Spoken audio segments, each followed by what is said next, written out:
Hi. Hey, how's it going? I'm fine. I've got a cold, so I sound bad. So yeah, we'll You're going to I've got bad breath, so yeah. Oh, excellent. So it's At the end of this, I'm going to be we'll be family putrefied, and you're going to have a cold. Oh, lovely. It's all about sharing in this. It is, isn't it? Well, it's great to have you here in Sydney. You did a gig last night.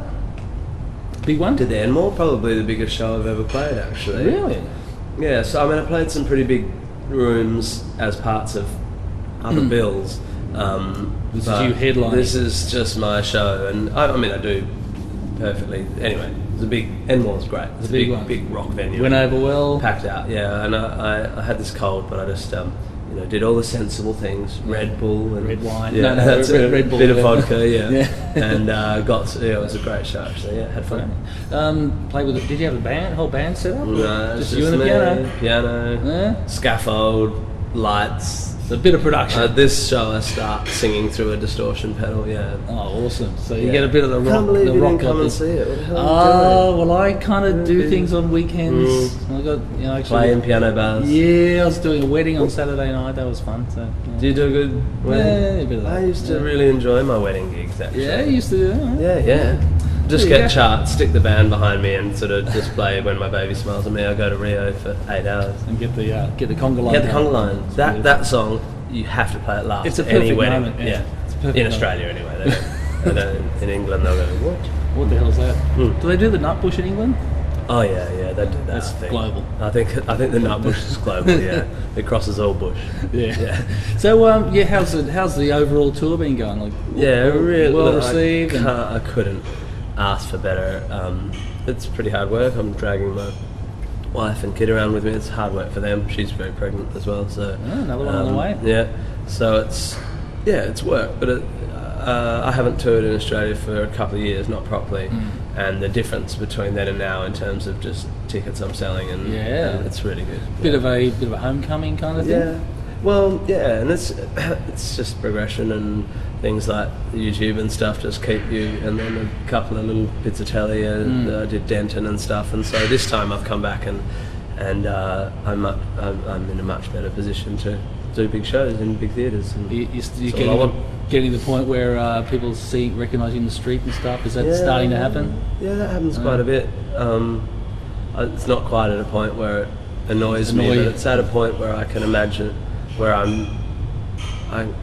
can really see why performers are weird. Yeah. Because it makes you really. It's not a natural human state to. Even as you're meant to. You're meant to look at the world solipsistically. You're meant to look outwards. And when you know people know who you are in a room, you're kind of sitting outside yourself, looking back in, going, I wonder what they're thinking, and how do I look, and that's why actors turn into these sort of completely anxious, ridiculously self-obsessed people. You don't find that's happening to you, though, is it?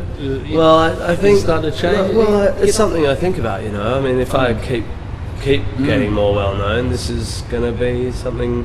Because you're certainly on the way. It's certainly kind of. And I'm out with my wife and baby, and people know who I am, and so they know who my baby is, and it's a weird life. It's what I want to do because I want to be able to perform to lots of people. It's just what I do. It's just like anything, With some of the material you're doing with some of your, obviously you're making fun of a lot of things. Do you ever get people come up to you who were offended by something, or they take a particular offence to a line in a song and blow it out of proportion? That sort of stuff? Well, I want people to be upset by what I say because what I say is quite judgmental.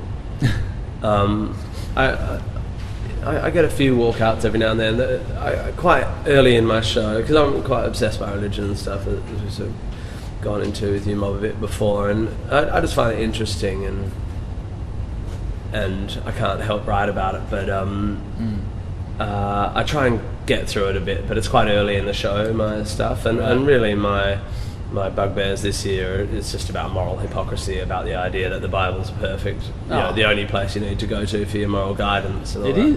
Don't tell me it's not. Well, I haven't. The jury's out on that one. And about, obviously, prejudice in the church, its role in ostracising homosexuals and stuff, that sort of stuff that angers me. So I go pretty hard at that, and people walk out and stuff, and there's two things I'm interested in. One is if you're a good Christian and you don't hate and you genuinely take Jesus' word, his basic philosophy. You can pick out of it. Yeah, that's right. But I think you can. The New Testament, you can base it. Jesus is pretty good guy, And if you take his love everyone, including beggars, lepers, and prostitutes, and give away your money and stuff, literally, then you're a better person than I am, But if you use the Bible to justify your prejudices, then so nothing I say in my show is knocking good Christians. It's just knocking the bad ones. Most of the ones I know are neither good nor bad. They're like the rest of us. They've got their prejudices. They just have that filter over the top of it. But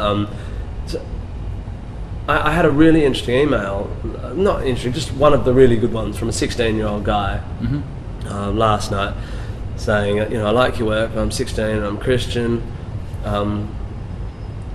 And he wanted to talk about evolution, and came up with one of the classic ID kind of curveballs about one of the beetles that throws poison or something. Right. I didn't have an. I mean, I'm sure I can go find the sort of the best evolutionary explanation for it, but I wasn't really interested in that.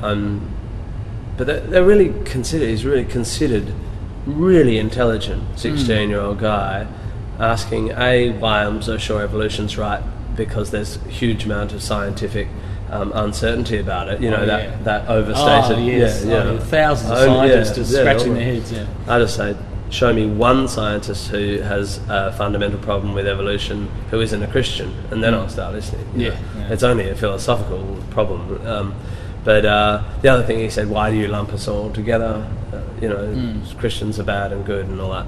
And I haven't replied, but I guess I'll say I don't. I'm just criticising the bad stuff. If you're not that, don't worry. You're fine. It seems funny that they focus on evolution as if it's mutually exclusive from believing in a creator, where evolution doesn't try to explain origins anyway. No, it's just this process that happens, and it's really just a problem with date accounting. Yeah, if it's just this whole 6,000 year thing. If it wasn't for that, they could quite easily accept it. Yeah, but they need it to be literal. But and also, what I find funny is that you go.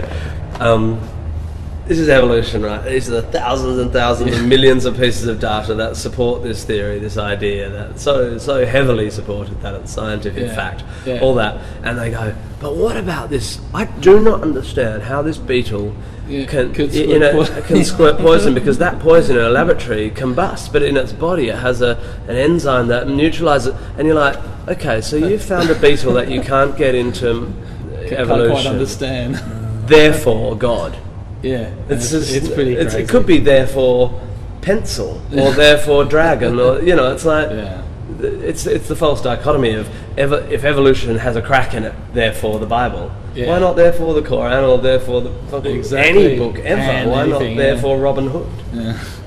It's really weird, and really intelligent people seem to not have a problem with that false dichotomy. It's pretty weird. Yeah, the Croco-duck thing. Have you heard about that one?